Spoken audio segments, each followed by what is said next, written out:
Hindi naman manghihimasok si Pangulong Marcos sa impeachment trial ni Vice President Sara Duterte. Ayon kay Communications Yuse Claire Castro, nananatiling consistent ang posisyon ng Pangulo hinggil sa naturang usapin. Giit ni Castro, ipinapaubaya na ni PBBM ang proseso nito at umaasang gagampanan ng mga senador ang kanilang tungkulin ng patas at may pagrespeto sa rule of law.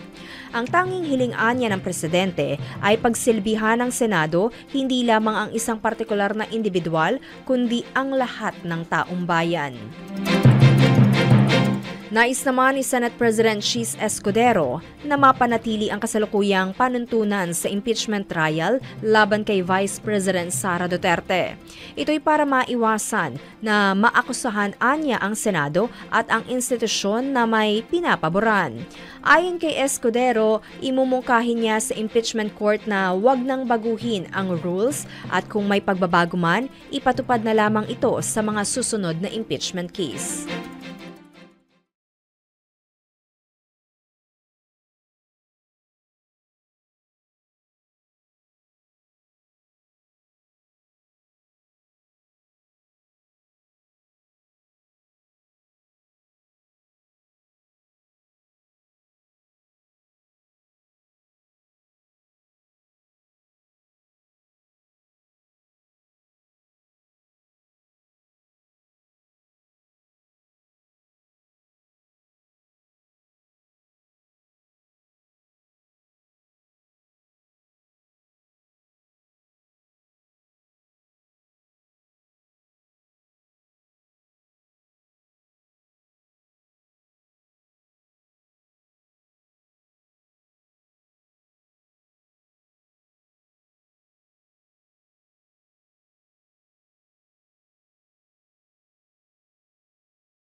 Samantala, nakumpleto na ng National Board of Canvassers ang pagbibilang ng boto sa katatapos lang na 2025 midterm elections. Bunsod nito, sinabi ni COMELEC Chairman George Erwin Garcia na tiyak na ang proklamasyon ng mga nanalong senador sa araw ng Sabado o bukas. Ayon kay Garcia, ilalabas nila ngayong Biyernes ang resolusyon sa proklamasyon ng mga nanalong senador. Base sa National Canvass Report, nanguna pa rin sa botohan sa pagkasenador si Christopher Bongo na may 27,121,073 votes. Sumunod naman sa kanya si Bam Aquino na may 20,971,899 votes. Pangatlo si Senator Ronald Bato de la Rosa na may 20,773,946 votes. Pang-apat si Erwin Tulfo na may 17,118,881 na boto. At panglima naman si Kiko Pangilinan sa botong 15,343,229. Pasok din naman sa top 12 sina Rodante Marcoleta, Ping Lacson, Tito Soto, Pia Cayetano, Camille Villar, Lito Lapid at Amy Marcos. Umabot naman na sa 81.65% ang voter turnout ng nagdaang midterm elections batay sa huling tala ng COMELEC kahapon. Sa panayam ng DZRH kay COMELEC spokesperson Attorney John Rex Laudianco, sa initial estimates, ito na ang pinakamataas na bilang ng voter turnout para sa midterm elections sa buong kasaysayan ng Pilipinas. Giit ni Laudianco, kung sakali ay ito rin ang pangalawang highest voter turnout sa lahat ng mga nagdaang halalan sa bansa. Sa 2022 elections na isang presidential elections, dati po ay naka 84% voter turnout tayo. Tignan niyo po kung gaano kalapit. Halos magkahalintulad po ng bilang ng botante, 55 million din po noong 2022. So kung sakali po ito, bukod sa panagiging pinakamataas na voter turnout ever sa midterm elections, ay ikalawang pinakamataas na voter turnout sa lahat ng halalang naganap sa Pilipinas. Radyo natin nationwide!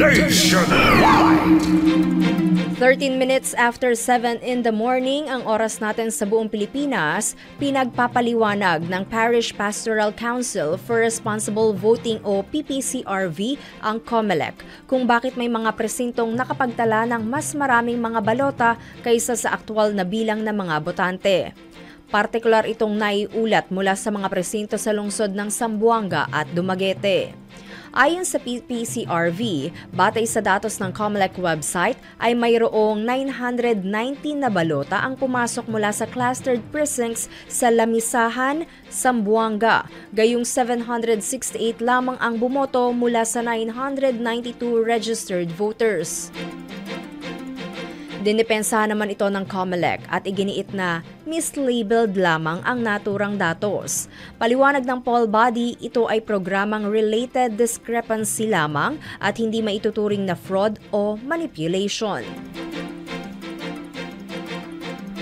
Tiniyak naman ng Commission on Elections o COMELEC sa publiko na walang mga binago o pinakailamang balota sa isang presinto sa Zamboanga City noong May 12, 2025 midterm elections.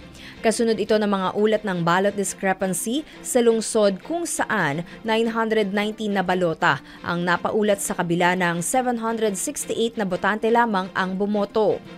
Paliwanag ni COMELEC Chairman George Garcia, problema sa programming ang nangyari at hindi fraud o manipulasyon. Nagkaroon lamang anya ng correction sa item sa programming, kaya nangyari ito at naitama rin naman sa parehas na araw. Paniniguro pa ni Garcia, hindi na apektuhan ng error ang aktwal na boto. Una nang pinagpapaliwanag ng Parish Pastoral Council for Responsible Voting o PPCRV ang COMELEC kung bakit may mga presintong nakapagtala ng mas maraming mga balota kaysa sa aktwal na bilang ng mga bumoto. Samantala bukas naman ang Metropolitan Manila Development Authority sa mungkahi na maghain ng panukalang batas para i-disqualify ang mga kandidatong pinababayaan ang kanilang mga campaign materials matapos ang eleksyon. Ayon kay MMDA Chairman Roy Mando Artes, pabor sila sa naturang suwestyon upang mahigpitan pa ang pagpapatupad ng basura-free elections.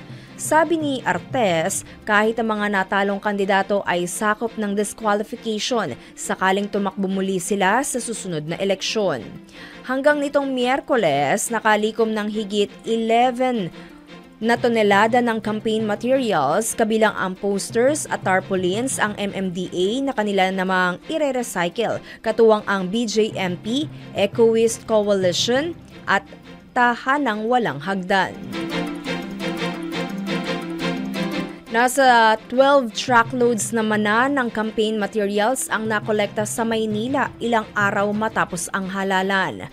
Ayon kay Manila City Engineer Moises Alcantara, ipinag-utos ni Mayor Hani Lacuna Pangan ang pag-fast track ng clean-up operation sa lungsod. Git ni Alcantara, bagaman responsibilidad anya ito ng mga kandidato, ay personal nang ipinag-utos ng alkalde ang pagbabaklas ng campaign materials para sa kaayusan at kalinisan ng Maynila. Agad umarangkada ang clean-up drive sa lungsod noong May 11, bago pa man i-extend ng COMELEC ang allowed display period para sa mga ito. Sa iba pang balita, pinawalang bisa ng Court of Appeals ang pag-absuelto ng korte kay dating Senador Laila de Lima sa kasong conspiracy to commit illegal drug trade. Noong June 24, 2024, nang ibasura ng Muntinlupa RTC Branch 204 ang kanyang kaso na may kinalaman sa droga kasama si Ronnie Dayan. Pero sa 12 pahinang desisyon ng CA, 8th Division, pinaboran ng Appellate Court ang petition for certiorari na inihain ni Solicitor General Menardo Guevara. Ayon sa CA, nagkaroon ng matinding pag-abuso sa pagpapasya ng korte na ibasura ang kaso. Bunsod nito, muling bubuksan ng korte ang kaso at pinasisilip nito ang mga ginamit na dokumento at ebidensya na naging batayan sa pagsampa ng kaso at acquittal ni De Lima. Sa kaugnay na balita, hindi naman makukulong si dating Senadora Laila de Lima. Ito ang tiniyak ni political scientist Attorney Jesus Falces sa kanyang social media post matapos baligtarin ng Court of Appeals ang pag-absuelto ng lower court sa isa sa mga drug case ng dating senadora. Ayon kay Attorney Falces, pinawalang bisa lamang ng CA ang acquittal kay De Lima dahil pangit umano o kulang ang paliwanag ng judge sa naging desisyon nito. Ibig sabihin, pinaayos o pinadedetalye lamang ng CA sa Muntinlupa Regional Trial Court ang kanilang desisyon.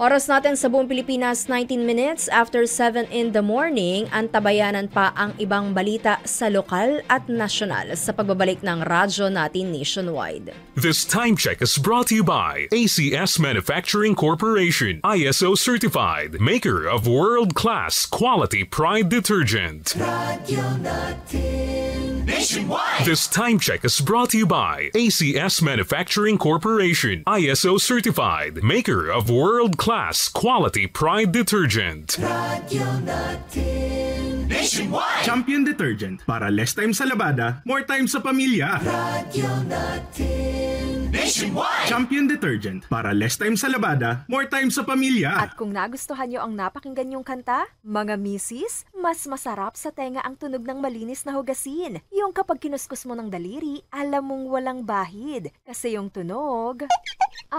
yan ang heavy-duty linis ng Smart Dishwashing Paste. Smart Dishwashing Paste. May double tanggaling formula, kaya tanggal sebo, tanggal bakterya pa. Yan ang Smart Dishwashing Paste. Plato, kaldero, o plastic, linis fantastic. Smart Dishwashing Paste, a product of ACS Manufacturing Corporation. When life throws you off balance, breathe. Hydrate with Nature Spring pH 9 drinking water. Find your balance, one bottle at a time. Nature Spring pH 9 drinking water, available nationwide. Find your balance with Nature Spring pH 9 drinking water. Now available in major supermarkets and retail stores nationwide. Si Mommy at si Washing Machine believe sa Pride Washing Machine Detergent. Hello, Washi! Hello, Mommy! Laundry day na naman! Ready ka na sa mancha, chocolate, putik, libag? Kaya yan ang Pride Washing Machine Detergent. May triple stain-away formula. Tanggal ang makapit, madikit, at malupit na dumit mancha. Easy ang labada. Mula noon hanggang ngayon. All you need is pride. All you need is pride. Pride Detergent, manufactured by ACS Manufacturing Corporation. ISO certified, world-class quality. ACS. Naglipa na ang mga papaya soaps. Napansin nyo ba mga girls and guys? Aminin, gusto nyo rin pumuti. Sa dinami-dami ng papaya soaps na makikita nyo sa groceries, may isang namumukod tanging White Rose Papaya. Mula sa White Rose, dahil hindi lang papaya extracts ang ingredient nito, meron ding vitamin B3. Nakikita ito sa mga mamahaling mga serums na kilalang nagpapabilis ng pagpapaputi ng balat. Kaya naman ang White Rose Papaya, clinically proven magpaputi in as early as 7 days. With regular use, papaya puti, papaya fast. Yan ang White Rose Papaya. Charm Fab Gold. Makapun sa charm. Walang amoy kulong. Kahit sampay sa loob. Charm Fabric Conditioner with Bloom Fresh Technology. May antibacterial na at ka-bloom sa bango ang dami. Charm Fab Gold. Makapun sa charm. Walang amoy kulong. Kahit sampay sa loob. Makapun sa charm. Charm Fabric Conditioner, manufactured by ACS Manufacturing Corporation. ISO certified, world-class quality. ACS. Mula sa #1 Smart Dishwashing Paste. Tanggaling-galing mo! Smart dishwashing paste ko. Pritong ulam na masebo, plato at kaldero. Tanggaling for everyday. Ganyan pag Smart ang dishwashing paste. May double tanggaling formula. Tanggal galing ang sebo at bacteria. Bahid para walang bahid, linis fantastic sa metal at plastic. #1 ko to! Tanggaling-galing mo! Smart dishwashing paste. Heavy duty linis bawat pahid.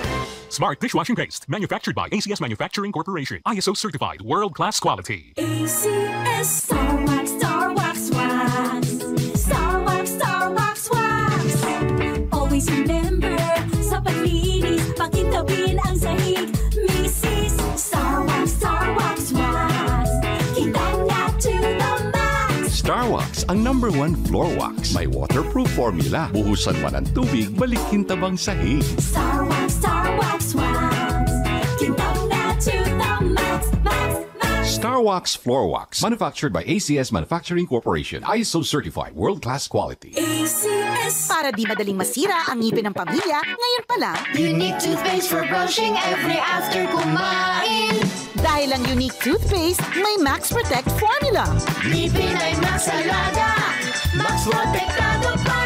Helps stop cavities even before they start, while keeping breath fresh with regular use. Unique toothpaste for brushing. Para siguraduhin ngipin ay Max Alaga. Max Protectado pa. Unique. Max Alaga, Max Protectado with Unique toothpaste maximum fluoride protection. Manufactured by ACS Manufacturing. ISO certified, world-class quality. ACS. Dahil sa sapat na kapital at makabagong makinarya, mas produktibo na ang bukirin ko. Nakapagpundar na rin ako ng bahay, nakapagpag-graduate pa ako ng doktor at engineer. Gaya ni Ginoong Jodani Cara, 2024 Land Bank Ulirang Magsasaka Awardee. Kaya mo ring pagyamanin ang iyong agribusiness sa tulong ng Land Bank AgriSenso Plus. Ang Land Bank AgriSenso Plus ay programang pautang ng Land Bank para sa mga magsasaka, mangingisda, SMEs at korporasyong nakapokus sa agrikultura. Land Bank AgriSenso Plus, kaagapay sa pag-asenso. For more details, visit the Land Bank Lending Center near you or call 02-8405-700. Your future, powered by Land Bank. Land Bank is regulated by the Bangko Sentral ng Pilipinas and a member of PDIC and BancNet. When life throws you off balance, breathe. Hydrate with Nature Spring pH 9 drinking water. Find your balance. One bottle at a time. Nature Spring pH 9 drinking water. Available nationwide. Find your balance with Nature Spring pH 9 drinking water. Now available in major supermarkets and retail stores nationwide. Mamadaming time sa lahat ng gusto nyo. Mamadaming time, Champion Detergent ang gamit ko. Champion na! Sa Champion Quick Wash Technology, less time sa lavada, more time sa pamilya. Mamadaming time sa lahat ng gusto nyo.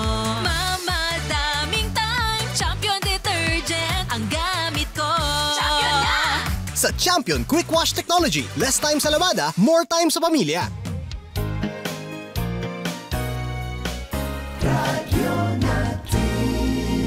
Nationwide! Ang programang ito ay hatid sa inyo ng MX3. MX3, dito ako bilib. Radyo natin nationwide!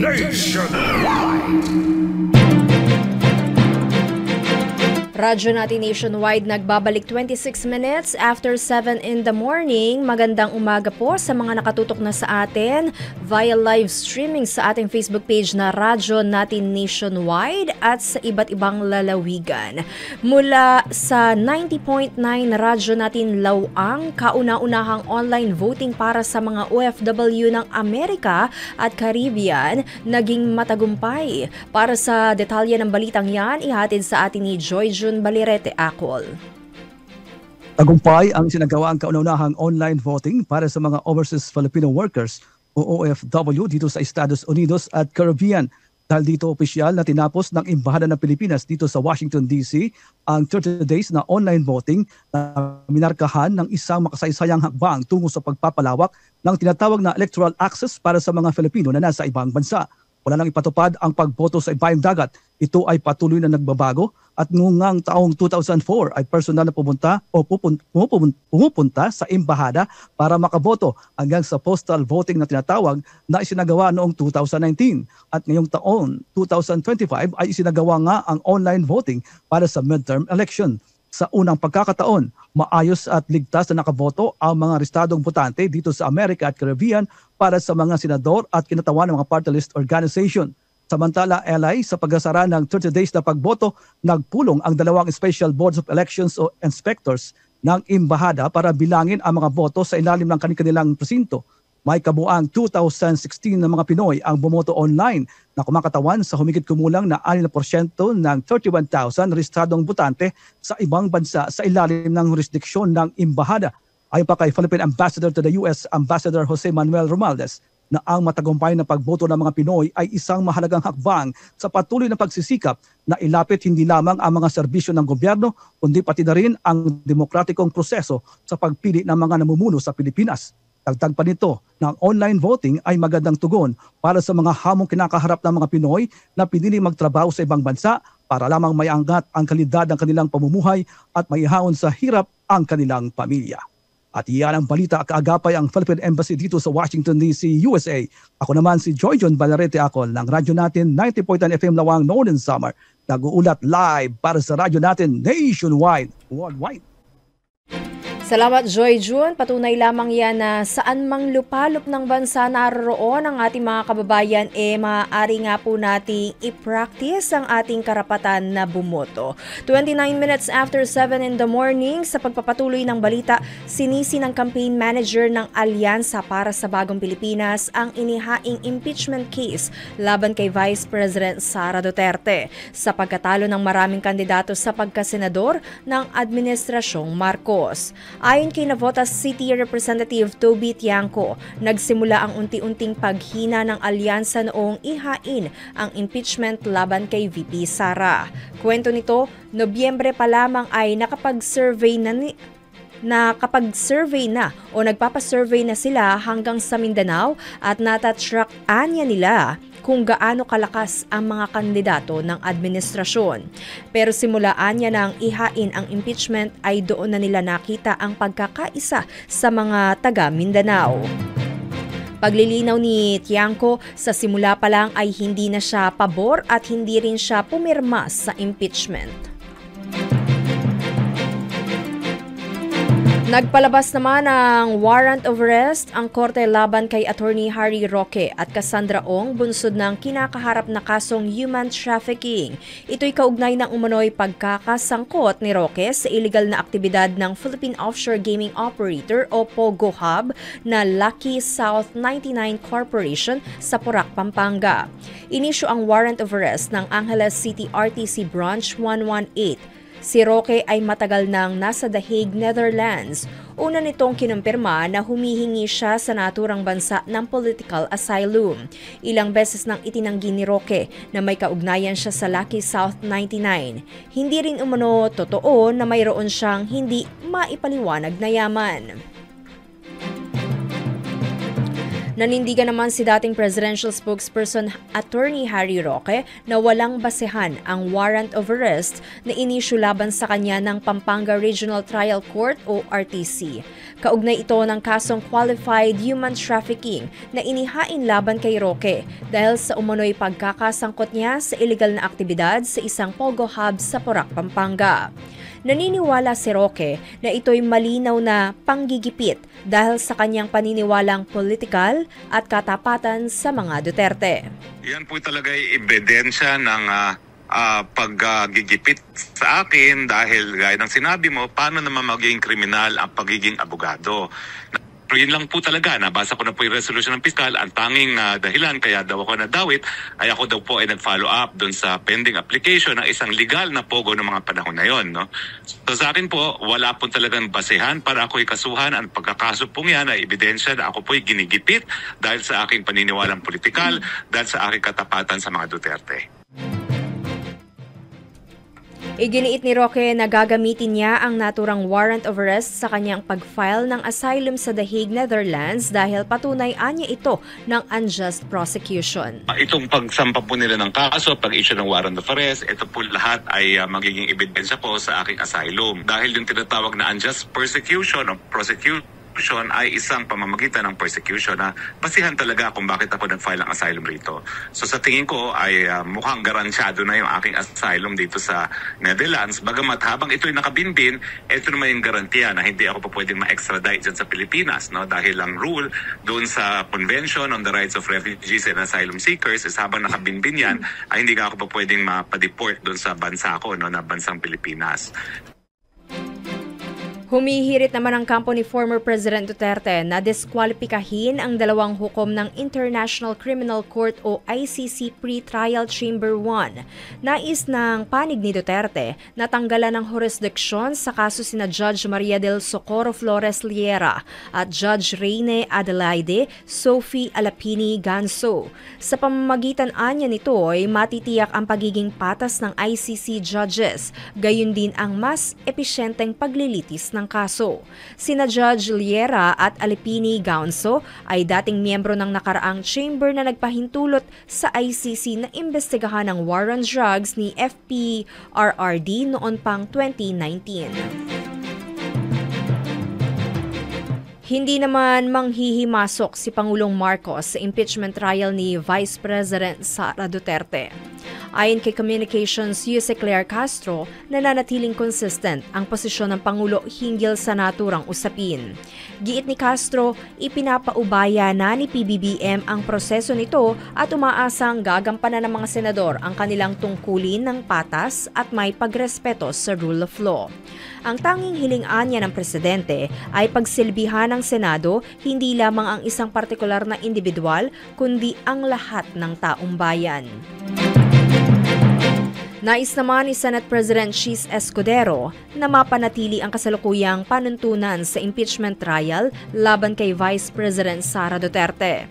Ito'y para maiwasan na maakusahan anya ang Senado at ang institusyon na may pinapaboran. Ayon kay Escudero, imumungkahin niya sa impeachment court na wag nang baguhin ang rules at kung may pagbabago man, ipatupad na lamang ito sa mga susunod na impeachment case. Ipinauubaya na ni Senate President Francis Escudero sa desisyon ng kanyang mga kapwa-senador kung mananatili pa rin siyang Senate President sa pagpasok ng 20th Congress. Kasunod ito ng pagpasok sa top 12 ni dating Senate President Tito Soto. Ayon kay Escudero, nakasalalay na sa mga kapwa niya mambabatas at sang-ayon sa rules ng Senado, magpapatuloy ang Senate President kung hindi nag-graduate at magbabago lang kung may nagpresenta ng higit sa mayoryang boto. Una nang sinabi ni Soto na sakaling naisin ng mga kapwa niya senador na muli niyang pamunuan ng Senado ay handa niyang tanggapin ito. Para naman kay Escudero, kahit sino man sa kanilang mga senador ay pwedeng maging leader ng mataas na kapulungan basta makakuha ng suporta ng hindi bababa sa 13 senador o mayorya. Magtatagal pa ang 20 pesos rice program sa bansa hanggang sa pagtatapos ng 2025. Ito ang tiniyak ni Department of Agriculture DA ASEC Arnel de Mesa sa panayam sa DZRH Balansyado. Masaya ring ibinalita ni ASEC de Mesa na pinag-aaralan na ngayon ang pagsusustain ng naturang programa hanggang sa taong 2028. So, nagkakaroon na ngayon ng usapin para pondohan 2026 hanggang 2028 at doon naman sa source ng palay, kagaya na nabanggit ko, malaki yung ngayon, yung pondo ng NFA para bumili ng mga additional na palay para isustain itong operation na to until 2028. Okay. Sa kaugnay na balita, umarangkada na ang bentahan ng 20 pesos per kilo na bigas sa lungsod ng Navotas. Inilunsad ang naturang programa noong May 14 sa Kadiwa Center sa Navotas City Hall at Agora Market.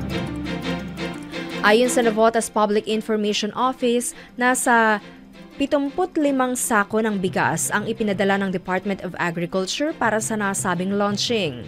Nagpaabot naman ng pasasalamat si Mayor John Ray Tiangco at iginiit ang buong suporta nito para sa programa na layong matulungan ang mga nasa vulnerable sector gaya ng 4Ps beneficiaries, senior citizens, PWDs at solo parents.